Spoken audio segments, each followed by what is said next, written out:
Okay, we're going to work on 3.2 complex numbers. So these are going to be your imaginary numbers, which is the square root of a -1.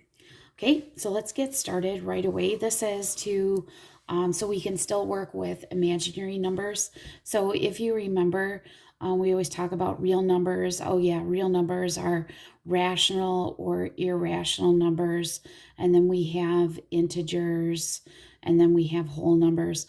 Okay, well, there's a whole nother component of imaginary numbers. So that's what we're talking about here. All right, so square root of a -25. So right away, whenever you see a negative inside the square root, I need you to right away pull that negative out and make it an I. So now you can get rid of that and just think about the square root of 25.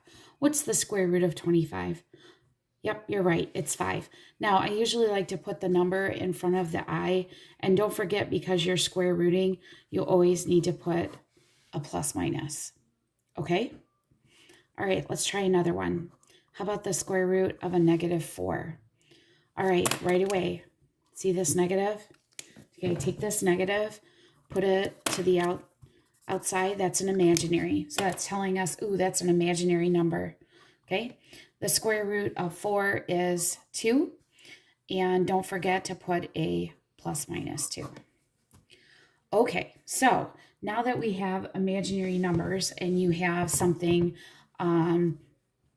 so for example, let's see, in your quadratic formula, you have, say for example, you figured this out, and we get a -80 over 2.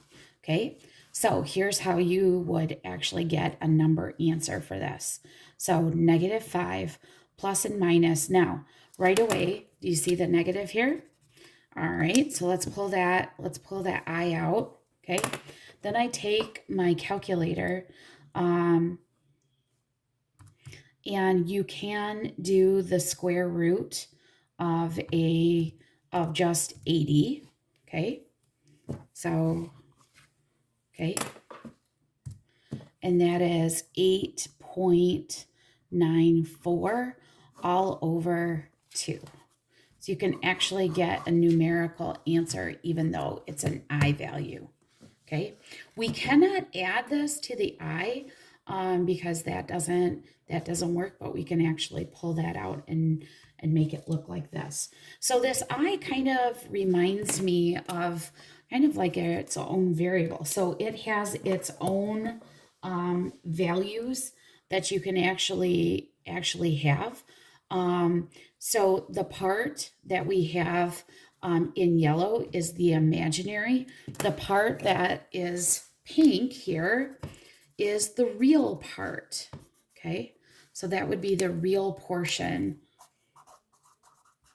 Okay, and the other part is the imaginary portion. All right, so what can we do with this piece? Well, you can do lots of different properties with these. You can add or subtract, but you can only do it with the I values. So here we go. So let's do 8 minus I. And they like to put these in parentheses because the real portion and the imaginary portion. Okay, this is the pure real portion. I'm sorry, I shouldn't have done this. This is really the real portion right here. Okay, this is not. So here's what I want you to do. Where's just the numbers? Okay, so here's just a number, and here's just a number here. Okay, and notice that it's a plus in between. So collect like terms. So what is 8 plus 5? Right, that is 13. So that's going to come first. All right, where's the imaginary portions? So that's I and 4I. So what is a negative I and a positive 4I? Well, that's positive 3I. And you always write the real and then the imaginary portion. See? Not a big deal. All right, what about if I do this? Now, this would be no different if this was an x, okay? So the first thing I'm going to do is take care of that pesky negative, okay, by distributing that negative. So I'm actually going to rewrite this, okay? And you really don't need to leave it in parentheses, but, and, okay? So like I could rewrite it like this, okay? You don't have to have it in parentheses, okay? So I'm still going to circle my real part. So what is 7 minus 3? Well, that's 4. Okay. Then I have negative 6i and a positive 6i. So what do I get there? Oh, I get 0i. Do I have to write 0i?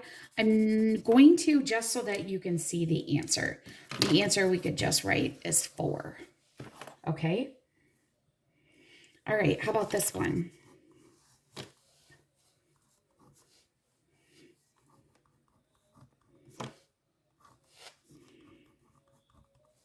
All right, let's distribute that pesky negative. So 13 minus 2 minus 7i plus 5i. All right, I've got my pink. Who's the real portions here? 13, negative 2, that's it. 13 minus 2 is 11. All right, my imaginary, negative 7, positive 5 is minus 2i. Done. Okay, so we've done addition and subtraction. So the next part would actually be some multiplication. All right, here we go. 4i times, we can do the distributive property. The nice thing is you already know what you're doing here. So here we go. So I'm going to take this whole thing times 6. So what is 4 times a negative 6? Well, that's 24i. Okay. What is 4i times I? Well, that's 4, and if it's 2 i's, that's I squared. Now, are you ready for this? Write this off to the side of your paper. I squared is a negative 1. So whenever you see an I squared, you need to cross it out, okay? And whatever number is attached to it, you multiply it by a negative 1. So I'm going to make that a negative 4, because this is really like a negative 1, okay? So that would make that a negative. So negative 24i minus 4. Now, I could switch this around because they like to have the real number first and the imaginary number second. That's like the proper way of writing it. Okay, so the only thing you have to watch is that I squared piece. Okay. All right. The next part would be, all right, how about, can you double distribute? So what about 3i times 5 minus I? So here we go. 3 times 5. Well, that's 15. 3 times negative I. Oop, I put a plus. That should be a minus, right? Minus 3i. All right. I times 5. 5i. And I times a negative I is negative I squared. Okay. So, oh wait, hold on. I see an I squared. Ooh, I squared needs to get replaced by a negative 1. Oh, but there's already a negative. So guess what that makes that? 2 negatives make a positive. Okay, I'm going to take my pink and I'm going to highlight all my real numbers. So 15 plus 1 is 16. Then I'm going to use my yellow and I'm going to highlight my imaginary. So 3i and 5i is 2i.